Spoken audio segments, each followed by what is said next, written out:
Hello, welcome to stage 29. This is the second about the language. It is more about the passive voice. So, in the first about the language, we were introduced to the idea of the passive voice, and here we're expanding upon that idea. In the first about the language, the discussion was restricted just to the third person, just to he, she, it, they, right? Or in Latin, T, NT, and as we saw in the passive voice, that T becomes a tour and the NT becomes entor.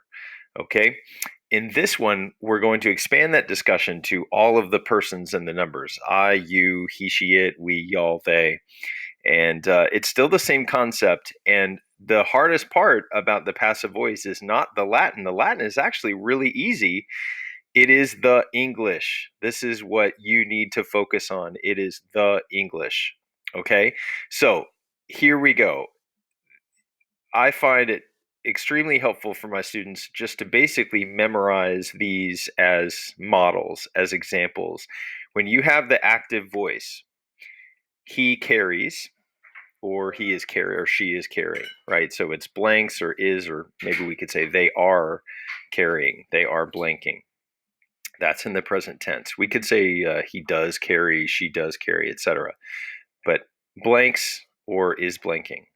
When you turn that to the passive voice, the action of the sentence happens back onto the subject. So in the active, it's he carries a box, right? So we have a direct object. So he is verbing a direct object. In the passive, he is the one that's being carried. Okay. So the thing we have to remember is to put is in there, or they are, and you can put being in there if you want that to be like a more progressive idea, and then carried. Okay. In the imperfect tense, and we're going to restrict our discussion here just to these two tenses, the present and the imperfect. In English, the imperfect is called the past progressive. In the imperfect, you would say he was carrying, and then we're going to take that same verb to be. So here is or is being, and we're going to shove was being or they were being. Okay. So he was carrying the box. She or the box was being carried. Right. So again, the subject verbs or was verbing a direct object. And then in the passive voice, the subject was the thing being verbed. Okay. Now that is the most complicated part about it. It's the English. The easy part here is the Latin, because just like you saw in that first about the language, all you do is you swap one ending for another. You swap a T for a tour, an NT for an entor, right? So here's portat, portator, portant, portantor. Even in the imperfect, it's still the same. We're going to throw a BA in there, which we always know, right? We've always known that that's the sign of the imperfect. So we're going to take portabat and just change it to portabatur. Portabant to portabantur. Same ending switch there from the active to the passive. Now, the rest of this is we're going to keep using that R as the sign. So not porto, but portor. Not portas, but portaris. So there's that R that shows up there. T to tor, we know that. Mus to more. Now this one is the oddball, right? This one is the oddball, but I like it because it is so weird. It's pretty easy to remember. So portatis, that tis, the y'all one, the you plural one, that goes to mini, and then nt to entor. So in my classroom, basically we just sort of chant these endings, and they sound like R ris tour, more many entor, R ris tour, more many entor, R ris tour, more many entor. Kind of like sing-songy, they kind of rhyme, they kind of flow. R ris tour, more many entor, R ris tour, more many entor.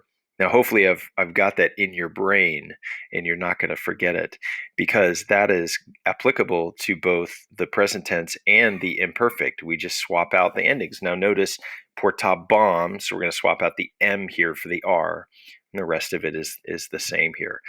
The thing that you need to practice the thing that you need to make sure to practice here, in addition to just being able to identify many as the y'all one or more as the we one, is indeed those translations. So actually, I'm going to go down here to F. So we have a lige bon tour. All right. Now, eligo means to choose. So what would a lige bon tour mean? That's right. They, and it's passive. So they were being chosen. So it's imperfect. We know that from the ba, and it's en tour. So they were being chosen.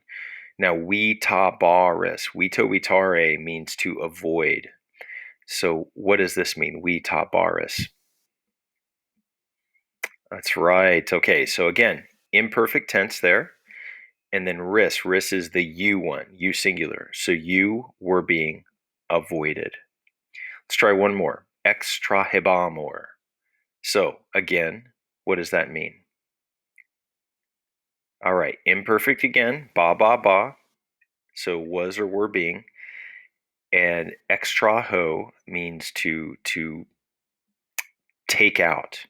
So we were being taken out. We were being extracted. We were being drawn out. Something like that. All right, let's go up to C. All right, here are our present tense ones. All right, so let's practice that. Accusor. So accusare means to accuse. So what does accusor mean? That's right. I am accused, or I am being accused. Either one's fine. All right. What about dokemor? Let's skip around here a little bit. Dokemor. What does that mean? The verb dokeo means to teach. Yeah, we are taught or we are being taught. Okay. Comprehendera could mean to arrest. So let's try that. To arrest. What does comprehenderus mean? All right. So the ris is you. So you are arrested or you are being arrested. All right. Now, I ended with this one because I do want to point out one very small thing. When you have a third conjugation verb like comprehendo, that's what the active version of that verb is. So comprehendus, and it means you arrest, like you arrest somebody. Okay. You grab something. When you change this to the passive, so s to ris, right? That's nothing new. Here's portabas to portabaris. Now look, what's the difference here between my version and this version? There's a letter missing. Can you figure out what it is? Yeah, it's this I changes to an E. Now that sounds weird, but it's not. Okay. So say this word out loud. I'll wait. Say this word out loud. Now hopefully what you're saying is comprehenderus. Comprehenderus. It's really hard to get that I sound in between those two consonants. And what you end up doing is, and this is kind of how all language evolves. If you just say something sort of 5 times fast, you're going to see how language evolves. And what's happening here is if you say comprehend, you end up saying that anyway. So there is a vowel change that's not for any other reason than it just sounds natural. You're saying it anyway. So the writing of the word pretty quickly ended up mimicking what you're actually saying. So it does sound that might look a little complicated, comprehendis to comprehenderus, but it's a pretty natural human change there, that I to that E, and that's the only place that happens. And I'm not really worried about that right now, but you more astute, more observant students might have noticed that there's something kind of funky going on there with that E, and that's what's going on. Okay, so we're going to practice a lot the English part of this, and as long as you can remember, R ris tour, more many in tour, R ris tour, more many in tour, you've got the Latin part of it. Good luck.